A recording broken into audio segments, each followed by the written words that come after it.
पंखात माझ्या बळ आधीच होतं. मिटवले होते तात्पुरते मी माझेच पंख. आता ठरवले उडायचे स्वतःसाठी, स्वतःच्या हिमतीनं. कारण मी आहे स्वयंसिद्धा, एक परिपूर्ण स्त्री. माझ्या समोर मीच घेतलेली ही अनौपचारिक शपथ मी आज घेते आणि एकदा स्वतःसाठी जगून पाहायचं म्हणते.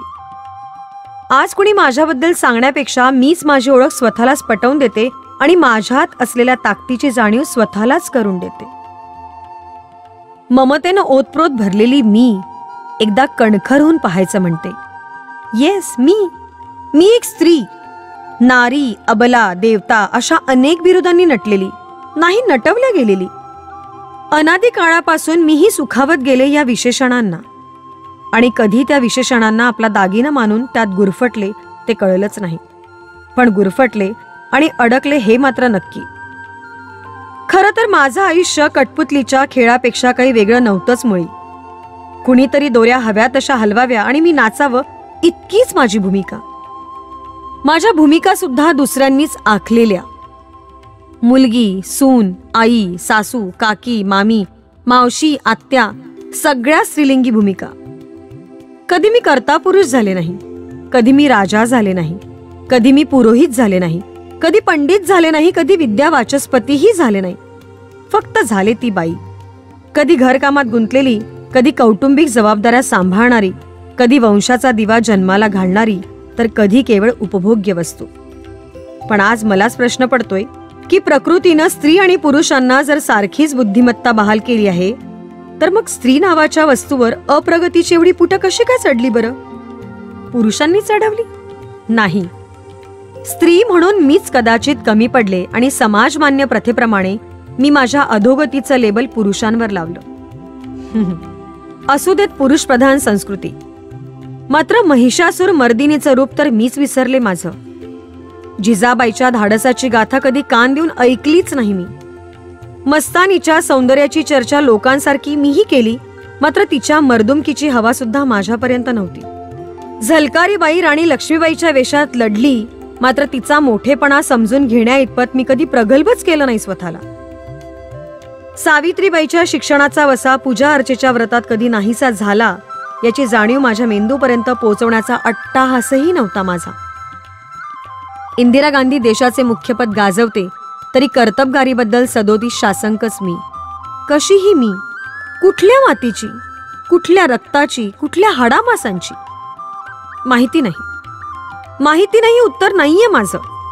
माझंच मी घेतलेलं विचारांच्या झोपेचं सोंग आता मला काढायचंय आणि जगायचंय मी म्हणून.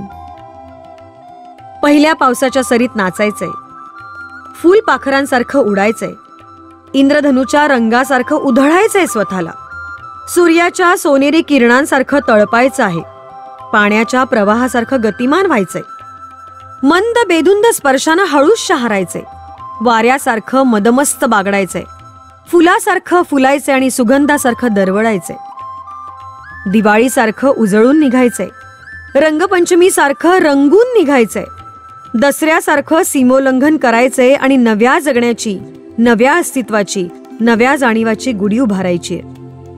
खरंच हे सगळं करायचंय.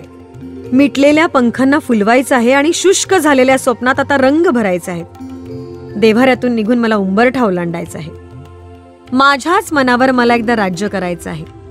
खरंच हा प्रवास असा एकटीचाच आहे. हो, एकटीचाच. माझ्याच पावलांचे 2 ठसे ठसठशीतपणे मला उमटवायचे आहे, तेही सगळ्यांना घेऊनच. खरं तर माझा समाजावर रोष नाही की देवी म्हणून त्यांनी देव्हाऱ्यात बसवलंय मला. मात्र मला देवीचा दर्जा त्यांनी दिलाच आहे हे मात्र मी उगाच विसरले. प्रत्यक्ष साक्ष मिळत नसली तरी अप्रत्यक्षपणे या पुरुष प्रधान समाजानं मान्यता दिली आहे हे या विचारांचं अंग मला आत्ताशी कळतंय. बरं वाटतंय, हलकं झाल्यासारखं वाटतंय. तसबिरीतून आता बाहेर यावंसं म्हणते. हो, माझ्या मागच्या भूमिकांशी मला फारकतही न घेता सगळ्या भूमिका वटवायच्या आहेत, मात्र त्या पॉलिश करून. म्हणजे घरही सांभाळायचं आहे सासू सासऱ्यांसह, मुलंही सांभाळायची त्यांच्या प्रोजेक्ट आणि अभ्यासासह, पाहुणे रावणे जपायचे आहे नोकरी सांभाळून, आणि जीन्स सुद्धा घालायची आहे हळदी कुंकवाला हातभर बांगड्यांसह नववारी घालून. विणकाम, शिवणकाम, टिपण, वाळवण, भाजी, किराणा, नाश्ता पाणी सगळंच करायचंय, ते आनंदाने. पण हे करताना एकदा मला माझीच प्रतिमा आरशात जवळून पाहायची आहे. नटण्या मुरडण्यात तरबेज असणारी मी नुसतीच आरशासमोर मेकॅनिकली तयार होते. मात्र चेहऱ्यावर पडलेल्या सुरकुत्या किंवा केसातल्या पांढऱ्या बटा याकडे माझं लक्षच नाही. त्याही मला एन्जॉय करायच्यात. माझ्यातला बदल जाणून घ्यायचाय मला. कारण घर, मुलं, संसार हे सगळं करता करता कधी 50शी गाठते याचं भानही नसतं मला. 50शी नंतरही स्वतःसाठी जगण्यात धाडस करायचंय मला. हे धाडस मला करायचंय आयुष्यात अनाहूतपणे सोडलेल्या गोष्टी पुन्हा जोडायच्यात. गाणं शिकायचंय, नाचासाठी झुंबाई करायचंय, जिमला जाऊन प्रियंका दीपिकाचं स्वप्न पुन्हा एकदा बघायचंय, सप्तसुरांचे स्वर छेडायचेत, तबल्याचा ताल धरायचंय. संसाराचा गाडा ओढता ओढता शिणलेली मी जरा भिशी किंवा मैत्रिणींच्या कट्ट्यावर मनसोक्त गप्पांच्या फडात रंगून जायचं म्हणते. जरा एकदा जगून बघावं म्हणते. मोबाईलवर भरपूर गप्पा, व्हॉट्सअपचे चॅट, फेसबुकचे अपडेट आणि गुगल सर्च करण्यात मी 21व्या शतकातली उच्च विचारवंत म्हणून स्वतःला सिद्ध करायला सज्ज झाली. आता बऱ्याच अंशी झटकली मी ही मरगळ. बघा ना, बघता बघता सगळी क्षेत्र पादाक्रांत केलीय. रेशो जरा जास्तच कमी आहे. मात्र अभिनय, कला, शिक्षण, व्यवसाय, खेळ, समाजकार्य या साऱ्यात मी माझा ठसा उमटवलाय. इतकंच नाही तर आकाशातही भरारी घेतली, पाण्याखाली जाण्याचं धाडसही केलं, ते घर आणि मुलं सांभाळून. धाडस मी केलंच आहे. स्वतःला सिद्ध करण्याची ही पहिली पायरी समजून आता सगळ्यांनाच सगळ्या पायऱ्या चढायच्यात आणि दृढ करायचा आहे स्वतःतला आत्मविश्वास. आणि याच आत्मविश्वासाच्या भरोशावर जग पादाक्रांत करायचंय, लढायचंय आणि जिंकायचं सुद्धा आहे. स्वतःला नेहमीच सिद्ध करायचंय, नव्हे वेगवेगळ्या माध्यमातून सिद्ध करतेच आहे मी. कारण मी आहे स्वयंसिद्धा, एक परिपूर्ण स्त्री.